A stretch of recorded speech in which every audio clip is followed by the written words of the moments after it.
Hy is altyd besig om te gee en te gee, alles soos ons hier gestel het, vir die naam van die Here Jesus. Het gaan om die Here Jesus Christus se naam met al die fasette wat daarin verbonde is, en dit is oneindig baie om daai naam en die fasette wat daarin verbonde is, dit te verkondig.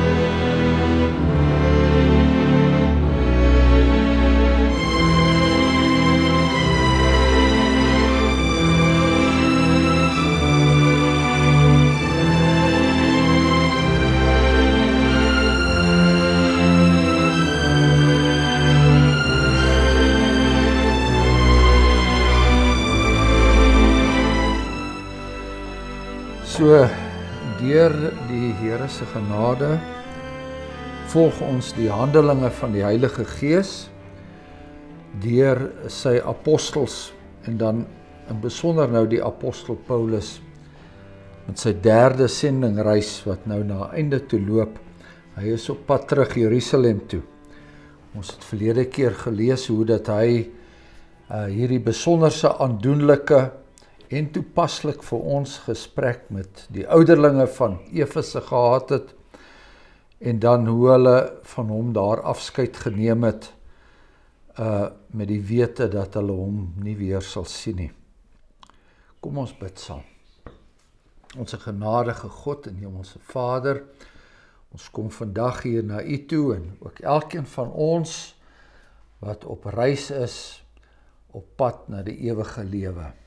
Op reis is op die pad waarop U ons geplaas het, met die roeping wat U vir ons gegee het, en ons bely ons afhanklikheid van U. Ons bely dat ons brose mense is, dat ons gedagtes kort is, dat ons geheue kort is van al die genadewerke in die verlede, en dat ons uitsig op die heerlikheid wat op ons wag, dat daardie uitsig ook dikwels beperk is. En daarom vra ons U, dat U deur die Heilige Gees vandag hier in ons midde sal werk, dat die woord wat ons met mekaar sal deel, dat dit ons ook sal inspireer, dat ons sal besef dat U die God is wat alles in U hand hou, elke aspek van ons lewens, dat U ons insluit van voor en van agter, en dat daar nie 'n deel is van ons lewe wat U nie beheer nie, al gaan dit ook hoe swaar, en al lyk dinge vir ons ook hoe onbegryplik. Ons vra dat ons dan stil sal word voor U, in die naam van ons Here Jesus Christus. Amen. Ja, baie aandoenlik, die hoofstuk 21 begin, en nadat ons van hulle losgeskeur het. Nadat ons van hulle losgeskeur het ons afgevaar en reguit koers gehou en by Kos aangekom, en die volgende dag by Rodes en daarvandaan by Patara. En ons het 'n skip gevind wat na Fenisië sou oorseil, en daarop gegaan en afgevaar. En toe ons Cyprus in die gesig gekry het, en dit aan die linkerhand laat lê het ons na Sirië gevaar en by Tyrus aangekom, want daar sou die skip sy vrag aflaai. En nadat ons die disippels gevind het ons daar 7 dae gebly, en hulle het vir Paulus deur die Gees gesê om nie op te gaan na Jerusalem nie. Maar toe ons die dae uitgebly het ons vertrek en op reis gegaan, terwyl almal met vroue en kinders ons tot buitekant die stad begelei, en ons het op die strand neergekniel en gebid. En nadat ons mekaar gegroet het ons aan boord gegaan en hulle teruggegaan huis toe. Maar ons het die seereis van Tyrus af voltooi en by Ptolemea gekom, en ons het die broeders gegroet en 1 dag by hulle gebly.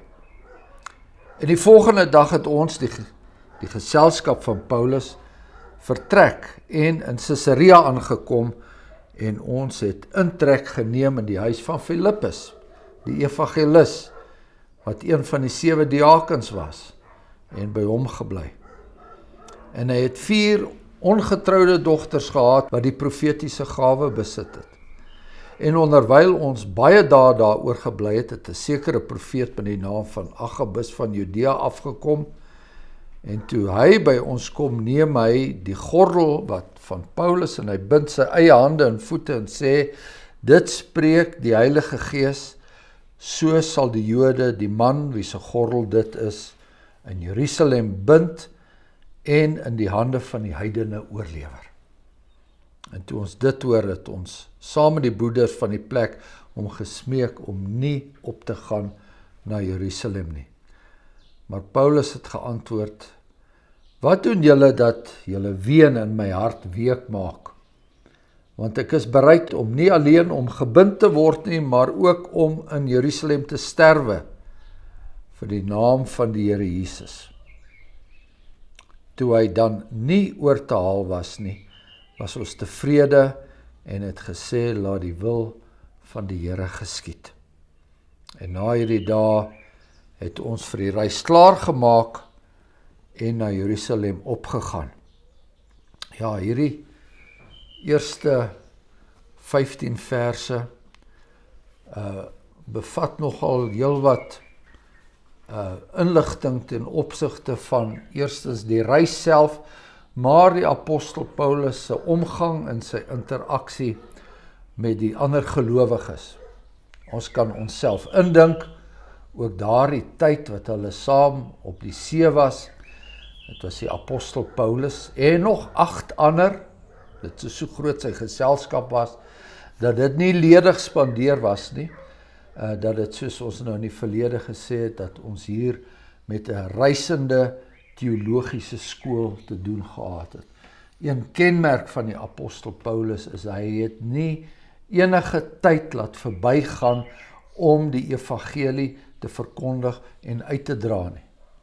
As hy op reis was en hy saam met mense, dan praat hy oor die Here en hy praat oor die evangelie, hy praat oor die Ou Testament, hy praat oor die toepassing daarvan in die Nuwe Testament. So hy's gedurig besig. Kom hy in land, hy uiteindelik in 'n gevangenis, dan, so lees ons in sy brief aan die Filippense, en hy kan nêrens heen gaan nie, dan is hy besig om die bewaarders aan wie hy vasgeketting was, om hulle te evangeliseer. Kom hy in Athene, en hy's daar tussen die wysgeere en die filosowe, dan is hy daar besig om hulle te evangeliseer. Hy hou nooit terug nie. Hy is altyd besig om te gee en te gee, alles soos ons hier gestel het, vir die naam van die Here Jesus. Het gaan om die Here Jesus Christus, sy naam, met al die fasette wat daarin verbonde is, en dit is oneindig baie, om daai naam en die fasette wat daarin verbonde is, dit te verkondig. So hy skryf op 'n stadium aan die Korintiërs, ten opsigte van homself, ons lê nie die minste hindernis in die weg nie, dis 2 Korintiërs 6, sodat die bediening nie beklad mag word nie. Sien, dit gaan vir hom rondom die bediening. Maar in alles beveel ons aan as dienaars van God, met baie geduld, in verdrukkinge, in node, in benoudhede, in slaa, in gevangenskappe, in oproere, in arbeid, in slapelose nagte, in hongerly, in reinheid, in kennis, in lankmoedigheid, in vriendelikheid, in die Heilige Gees, in ongeveinsde liefde, in die woord van waarheid, in die krag van God, deur die wapens van geregtigheid in die regter en linkerhand, deur eer en oneer, deur slegte en goeie gerig, hulle het goeie en slegte dinge van hom gesê, as verleiers en tog waaragtig, hy het elke moontlike metode probeer om mense oor te win. Hy het mense verlei met die evangelie. En as 'n mens die woord verlei hoor, dan dink jy aan iemand wat iemand wil oorhaal om iets te doen wat verkeerd is, maar Sy verleiding was 'n oorhaal na die regte kant toe, na die regte ding toe. As verleiers en tog waaragtig. As onbekendes en tog goed bekend. Daai pragtige gedagte wat hier uit 'n voorskyn kom, dat jy mense sal ontmoet in jou lewe, wat jy nog nooit van tevore ontmoet het nie, en weens die feit, dat julle die evangelie van Jesus Christus deel, is julle ou bekendes. Uitverkies voor die grondlegging van die wêreld. Hier, sonder dat jy dit ooit so beplan het, is jy met 'n broeder en 'n suster te doen. En dit kan partykeer wie, waar, wat ook al wees. Partykeer mense van jou eie familie, partykeer mense van jou eie volk, partykeer mense van ander volke. Mens kan dit nie verklaar nie. Bekendes tog goed bekend. As sterwendes en kyk ons lewe, dis daai apostoliese teenstelling, nee, ons is besig om te sterwe, maar ons lewe. Ons het die ewige lewe in ons. As getugtig en tog nie gedood nie. Die Here werk met ons op hierdie pad en hy tugtig ons. Maar kyk, ons lewe. Ons lewe.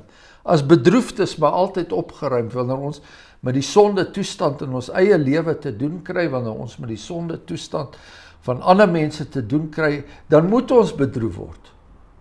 Maar terselfdertyd maak die vreugde van die genade wat ons ervaar het, maak dat ons altyd opgeruimd moet wees. Wees altyd blymoedig. Altyd. Wees verbly hulle in die Here, sê die apostel Paulus vir die Filippense. En dan sê hy as arm is, maar wat baie ander ryk maak. Nee. Aardse goed het ek nie. Hy die apostel Petrus daar vir daai man gesê, in die tempel, maar wat ek het, dit gee ons vir julle in die naam van die Here en ons maak ryk. As mense wat niks het nie, en tog alles besit. So, hier sien ons in hierdie gedeelte wat ons gelees het, sien ons hierdie dinge wat hy nou hierso so opgesom het in werking. Aan die een kant die losskeer, altyd is daar by 'n prediker, by 'n predikant, as hy opreg was in sy bediening, wanneer hy van die een gemeente na die ander gaan, dan is daar 'n losskering wat plaasvind. Nou, as iets wat gebreek word in die proses. En as hy 'n ware herder is, dan voel hy dit aan. Dan voel hy dit regtig op 'n persoonlike vlak aan. Maar terselfdertyd is daar in hierdie geval 'n erger losskeer, want daar's sal nie weer 'n weersien wees nie. Daar sal nie, hulle 100-jarige of 50-jarige herdenking sal die ou dominee nie weer kom en vir hulle weer eens die nagmaal bedien of 'n preek lewer nie. Dis nou klaar, hulle gaan hom nie weer sien nie. So dit was werklike losskeer in die erge sin van die woord. Maar met die leiding van die Heilige Gees moet die apostel Paulus na Jerusalem gaan. Hy is op pad na Jerusalem toe en hy het 'n hele paar dinge op sy hart. Hy het 'n hele paar dinge wat hom dryf. Die moontlike skering, die moontlike afstand wat daar kan ontstaan tussen die gemeente in Jerusalem, die eerste gemeente, en al hierdie ander nuwe gemeentes wat hy gestig het, daai mense moet by mekaar gehou word. Jerusalem en die Grieke moet by mekaar gehou word. En in daai tyd, en so het ons al gelees, het Jerusalem deur baie moeilike tye gegaan. Judea daar was droogte, ken ons nie droogtes nie. Mense het verarm, hulle het swaar gekry, en Paulus het deur die plekke waar hy was, in Korinthe, groot stede, wêreldstede, mense wat meer gehad het, hy daardie gemeente se vra, hoor hierso mense, wil julle nie iets bydra vir daai mense in Jerusalem? Mense wat hulle nog nooit gesien het nie. In die ware diakonale hart van enige iemand wat betrokke is by die evangelie kom daar na vore, dat jy iemand sien swaar kry en dat dit jou aanraak en dat jy dit nie net so wil los nie. Nou mag dit ook so wees, soos ek nou gesê, dat daar 'n bymotief was, met ander woorde dat hy deur hierdie gebaar, dat hy aan die Jerusalemse Jode kon wys, maar hierdie nuwe gemeentes, hierdie nuwe gelowiges wat ons nou in God se verbond intrek, hulle gee vir julle om. Nee, hier is hulle bydra. Maar watter kant toe ook al, dit maak nie saak nie, sy hart is op die regte plek. Hy wil by mekaar bring wat by mekaar hoort. Daardie middelmuur van skeiding wat hy van praat in Efesiërs 2, hy wil daar moet nie meer 'n skeiding wees nie. So, hy is op pad Jerusalem toe. Terselfdertyd het hy ook 'n persoonlike missie, en ek wonder of jy weet, tot watter mate hy dit altyd besef het, maar daar's dinge wat afgesluit moet word in opsigte van die Jode, en ons sal nou volgende week, as die Here ons spaar en ons kom daarby uit, sal ons dit behandel. Dinge moet afgesluit word in opsigte van die tempel, want die tempel was nog steeds 'n alleroorheersende faktor in die godvreesende Jode in die buiteland, maar ook die wat daar in Jerusalem saam gekoek het, is die tempel. Dit het nog steeds alles oor die tempel gegaan. En hier in die volgende gedeelte wat ons lees, sien ons dat daar eintlik 'n afsluiting kom.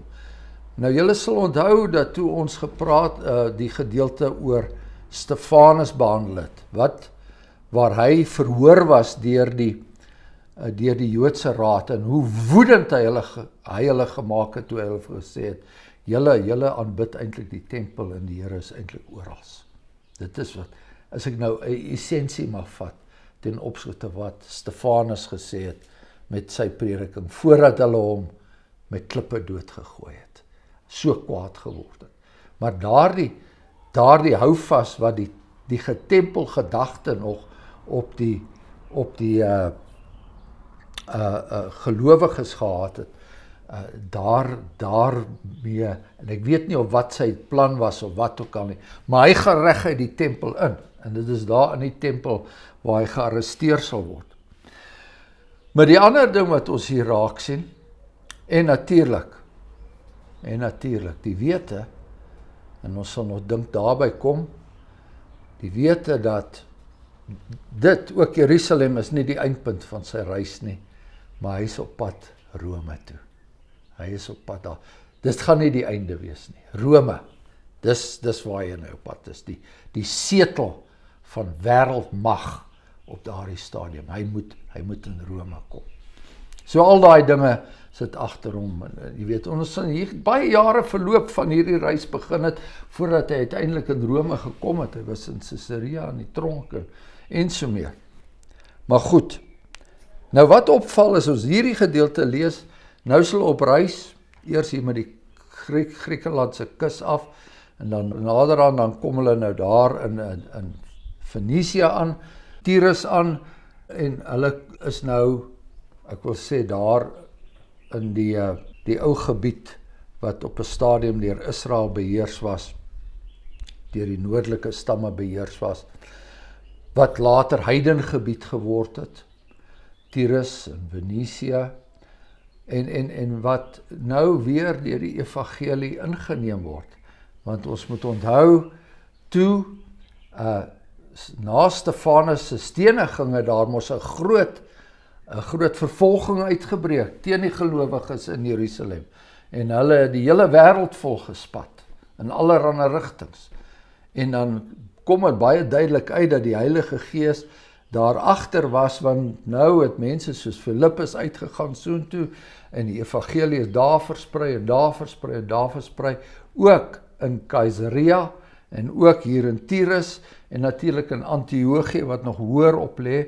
So hier vind hulle gelowiges, en dit is so aangrypend as ons in vers 4 kyk, hulle kom aan land, en wat is die eerste ding wat hulle soek? Ons het die disippels gevind. Ons het die disippels gevind.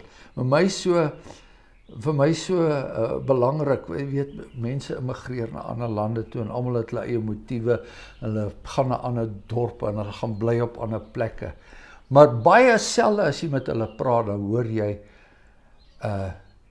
ek het die Here se mense daar gesoek. Dis waar ek eerstens moes aankom, dis waar ek eerstens moes aansluit. Waar is die kerk op hierdie plek? Is hier 'n kerk? Hoekom trek jy na 'n plek toe waar daar nie 'n kerk is nie? Waar is my mense? So goed, en nou kom 'n moeilike teks vir ons in die res van vers 4. Hulle het vir Paulus deur die Gees gesê om nie op te gaan na Jerusalem nie. Nou klink dit vir mense snaaks, as jy dit net so lees, dan klink dit vir jou snaaks, maar is dit nie Heilige Gees wat hom nou lei na Jerusalem toe nie? In die hele tyd het ons, hierdie is die werk van die Heilige Gees. Maar nou is hier 'n stem wat klink asof dit van die Heilige Gees kom wat sê, moenie gaan nie. En ons sien nog meer daarvan vorentoe. So hoe ons dit moet verklaar is dat deur die Gees het hulle die openbaring ontvang dat daar lyding sal wees en dat daar vervolging sal wees. Dit is definitief. Ons sien dit dwars deur die Bybel. Die Here Jesus Christus het dit gesê, as hulle my vervolg het, sal hulle julle vervolg. As julle Jerusalem het nog altyd die profete in hom toegemaak, doodgemaak, sê die Here Jesus Christus. So, dis nie onbekende profesie van die Heilige Gees. Maar, dat hulle nie moet opgaan na Jerusalem nie, dat hy nie daai reis moet onderneem nie. Onthou, die Here Jesus Christus, toe hy daar saam met sy disippels op die, daar in die berge van Caesarea was, daar toe die apostel Petrus daai pragtige belydenis na vore gebring het, toe Jesus gevra het, wie sê julle is ek? En toe het Petrus geantwoord, U is die Christus, die Seun van die lewende God. En daar sê die Here vir hom, jy het nou so pas 'n openbaring van God self ontvang. Dis nie met vlees en bloed wat dit aan jou geopenbaar het nie. En dan net daarna, wanneer die implikasie daarvan na vore kom, dat Jesus moet gaan om gekruisig te word, as die Seun van God, dan sê Petrus, mag God dit verhoed. So hy het deur die Gees hier 'n openbaring gekry, maar wanneer hy nou praat, is dit die mens wat praat. En so is dit dikwels met ons ook, nee, dis die mens wat praat. So, die mens sê, moenie opgaan na Jerusalem. Nogtans, hulle vertrek, hulle gaan verder, mooi toneel daar, vroue en kinders, wat daar op die strand neerkniel en bid. Wat 'n pragtige gesig. Kan my dit net voorstel. Daai klompie manne saam met hom, die apostel Paulus, die vroue en die kinders, hulle kniel neer en hulle bid. Nadat hulle mekaar groet het, aan boord gegaan, hulle gaan terug huis toe, en so vind hulle ook broeders by die volgende plek, van Tyrus af, by Ptolemai, en hulle die broeders gegroet en hulle het een dag daar gebly. Dit is so lank kans hulle gehad het maar daar was ook broeders. Wie hulle was, tot vandag onbekend. En daar kom hulle in Caesarea aan, en wie vind hulle daarso? Filippus. Eerste keer nou na Handelinge 8 en verder wat ons met Filippus kennis gemaak het, daar waar hy by die hofdienaar van Ethiopië besig was. Hier is hy nou gevestig, hy is seker die dominee nou daar in Caesarea, een van die 7 diakens, so ons is nou seker oor wie dit is, en hy ontvang hierdie 9 mans in sy huis, hy het genadiglik 4 dogters, wat hom kan help. Hulle besit die profetiese gawe, so nou knoop ons net weer vas, wat ons nou al in die verlede gesê het, hierdie is buite Bybelse openbaring, wat aan mense gegee is, in 'n tyd voordat die Bybel afgesluit is. So, toe hierdie dinge gebeur het, hierdie gawes, wat ook al voorspel was deur die apostel Petrus, daar met sy toespraak in Handelinge 2 wat ons gelees het, julle seuns en julle dogters sal profeteer, julle ou mense sal gesigte sien. Daardie gawes is dinge wat vandag saamgevat word, alles in God se woord. Ons het vandag die volmaakte profetiese gawe, en dit is hierdie woord wat voor ons oop lê.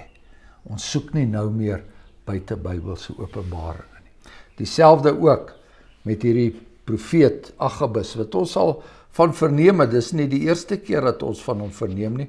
In Handelinge 11, hy het daar in Jerusalem het hy opgestaan en deur die Heilige Gees te kenne gegee dat daar 'n groot hongersnood oor die hele wêreld sou kom, wat dan ook gekom het onder keiser Claudius. So Agabus profeteer en hy sien hier dinge ten opsigte van Paulus, dat Paulus gebonde in Jerusalem gebind sal word en dat hy aan die heidene oorgelewer sal word. En wanneer ons dit lees, dan kom dit onmiddellik na vore, dieselfde ding wat die Here Jesus Christus vooruitgesien het, geprofeteer het rondom sy eie reis na Jerusalem. Hy sal oorgelewer word aan die heidene en bespot en mishandel word en daar sal op hom gespieg word. So hierdie oorlewer aan die heidene is iets wat alreeds gesien is in die Here Jesus se tyd. Met ander woorde, dit beteken in hulle taal die Romeine.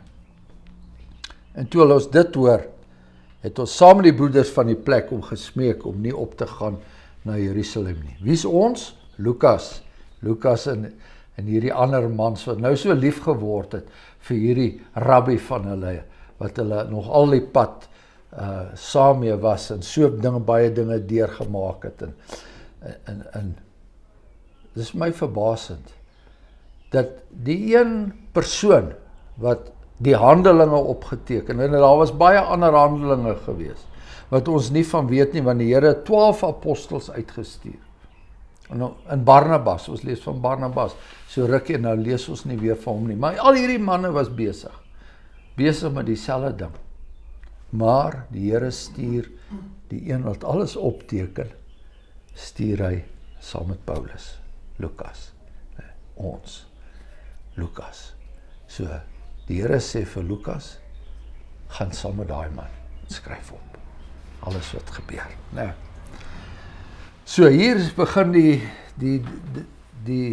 waar Jerusalem nou nader kom begin, sy eie metgeselle begin nou ook wankelmoedig raak. Hulle wil nie hierdie slegte ding laat gebeur wat gaan gebeur nie. Hulle wil nie hê nie. En dan sê Paulus, wat doen julle dat julle ween en my hart week maak? Ons is net mense, en wanneer daar, jy weet, as mense jou slaan, en as mense jou verniel, dan is dit makliker om dit te verwerk, as wanneer mense jou met sagtheid wen, en jou sag maak met hulle trane. Is dit nie so nie? So hulle maak hom sag met hulle trane. Hy sê, en ek is bereid om nie alleen gebind te word nie, maar ook om in Jerusalem te sterwe vir die naam van die Here Jesus Christus.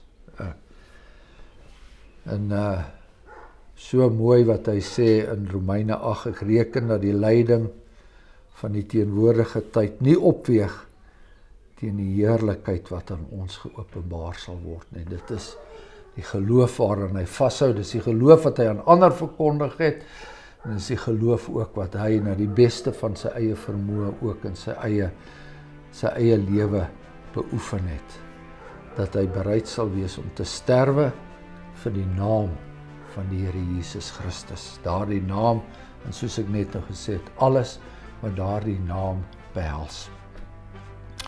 En goed, en daar het hulle klaar gemaak en na Jerusalem opgegaan.